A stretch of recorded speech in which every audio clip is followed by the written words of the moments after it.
So, hello guys, what's up? It's me again, si Mima Alicia nyo, at nagbabalik ulit para sa ating panibagong video. So, ito na nga po guys. Meron lang talagang nabuong analysis dito sa ating mga naglalarong isipan. After nga po guys magsalita ni former President Duterte, ukol nga po guys na dapat itong si President Marcos ay magtrabaho daw po dahil unang-una binoto daw po siya ng mamamayang Pilipino at beside sinuswelduhan daw po siya ng taong bayan. Binoto niya din daw na kung kaya't nararapat lamang po na magtrabaho itong si President Marcos. Pero alam nyo ba na parang biglang may nag-sink in dito sa ating isipan kasi sabi niya, wala naman kaming time. It is a waste of time na kung papapatilsikin ka pa namin. Di ba sinabi niya yon na huwag kang mangamba. Hindi ka namin papatalsikin dyan. Walang nagbabalak. Wala daw may plano. So doon ako nag-focus guys ngayon. Ngayon dito tayo magpo-focus sa usapin na wala naman magpapatalsik sa'yo dyan.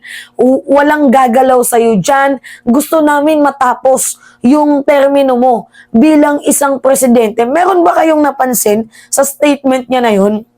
Para sa akin, it's another political game plan or tactics na kumbaga lumalambot itong si former President Duterte na kasi mukhang malapit na guys yung ICC pumunta dito sa bansang Pilipinas. Maybe kasi syempre 'di ba, yung hakbang ng maisog nila hindi naman nag-work. 'Di ba yung hakbang maisog nila never nag-click sa mamamayang Pilipino kung kaya't hindi nga na-oust itong si President Marcos despite yung mga balita na ito, pakita ko nga sa inyo, PNP probes Marcos ouster plot and even sa Trillanes nagsalita din nung mga nakaraang buwan. Sabi niya, Trillanes says another oust Marcos plot brewing na kung saan itong mga involved dito is yung mga active PNP official. So ngayon nga po guys na parang hindi ata nag-click, hindi ata pumatok yung yung trip nilang hakbang ng maisog, hindi na oust itong si President Marcos kagaya sana ng gagawin nilang tactics yung ginawa ni GMA dito nga kay ERAP, hindi nag-click. So that ngayon, parang mapapansin nyo na parang may pagkambyo.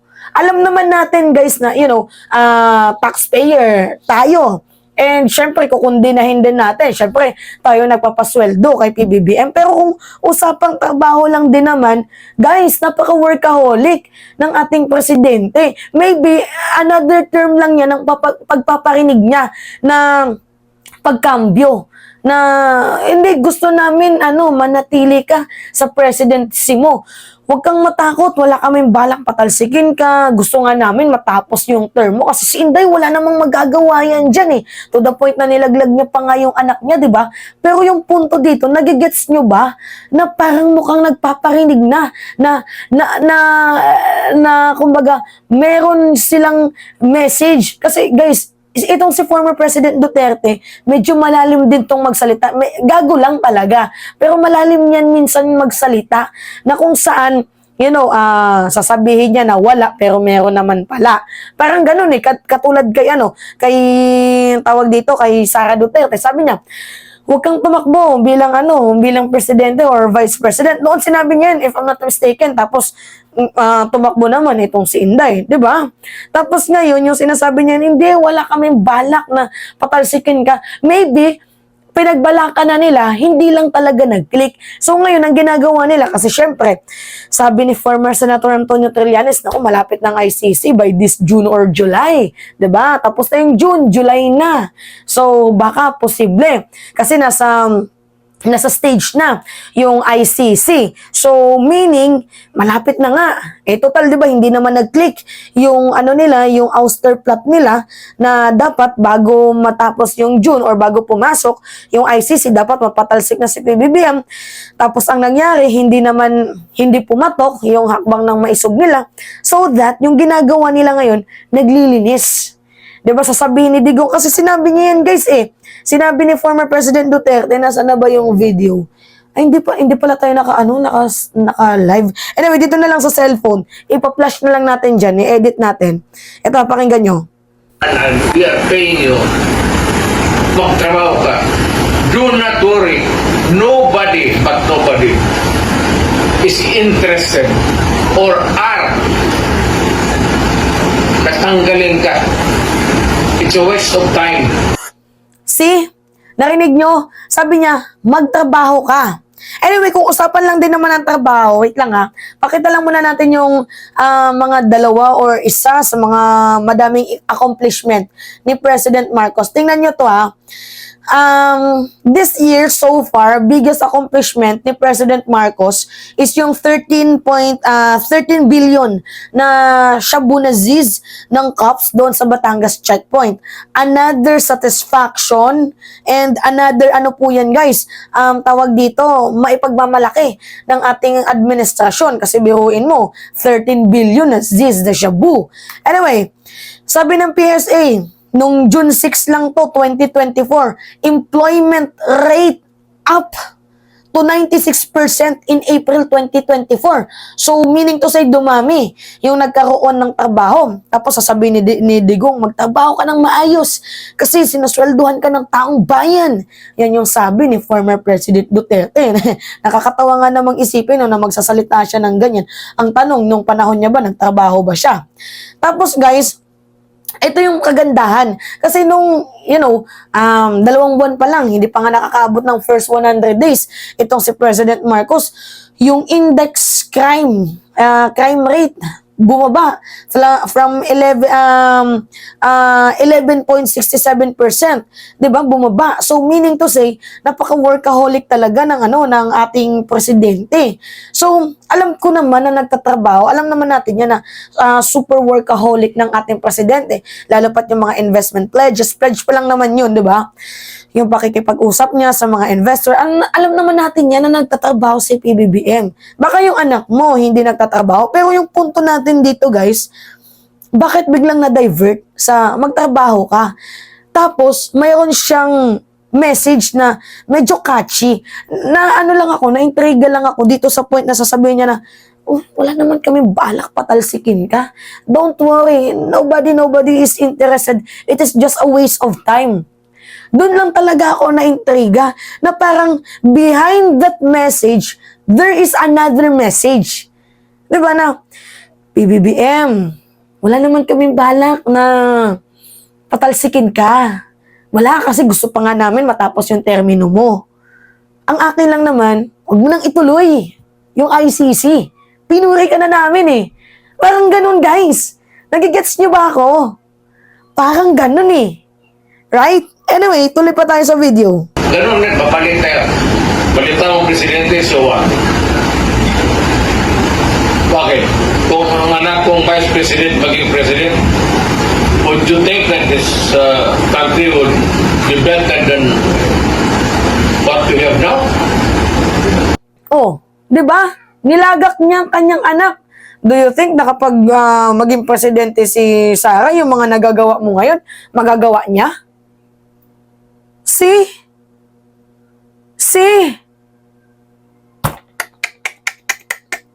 Nilaro talaga ni Digong.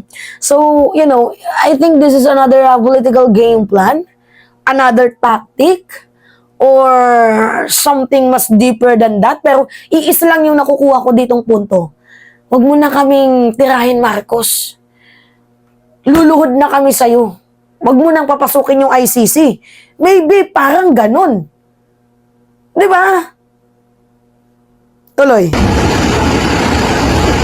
It's not a guarantee just because I'm not interested.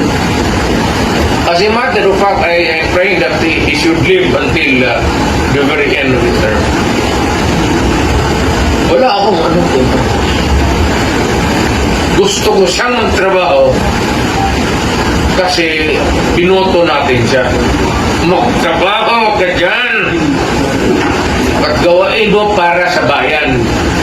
Ngayon, pagkatapos ng 6-year term mo, then makita mo na pagsalita ng tao and we will give you the verdict whether or not you were worth the vote.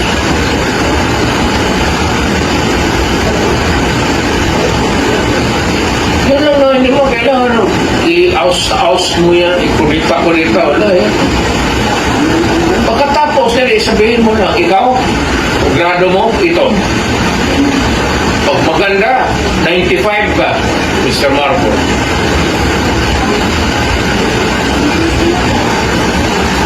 Ganyan lang yun. Ano nga yung mga takot-takot na yung... Wala yan. Relax ka lang. Relax? How could we rely sa mga sinabi mong mag-relax? Ito nga, uulitin ko sa inyo. Actually, last year pa nga yung balita na may mga former military official na bumubuo para nga dito sa destabilization effort kay PBBM.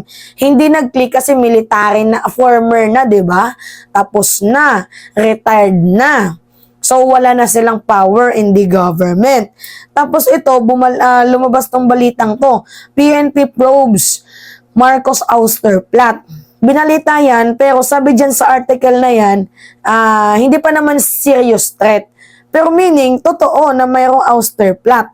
Right? So, paano kami magre-relax nito kung ganito yung mga balitang naririnig namin? Di ba guys? Huwag naman sana tayong mabot sa punto na naglulukuhan tayo dito. Tanginang yan. Hindi naman bobo yung mamamayang Pilipino. Parang tangingo to si Digong. Anyway. Walang interesado. Walang Inday. Inday, huwag kang pumasok dyan sa presidency. Galing ako dyan. Ayaw ko lang ma-insulto ng Pilipino. Pero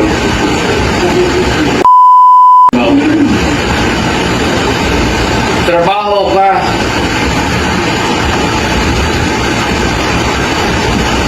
Ako, magising ako alas 11.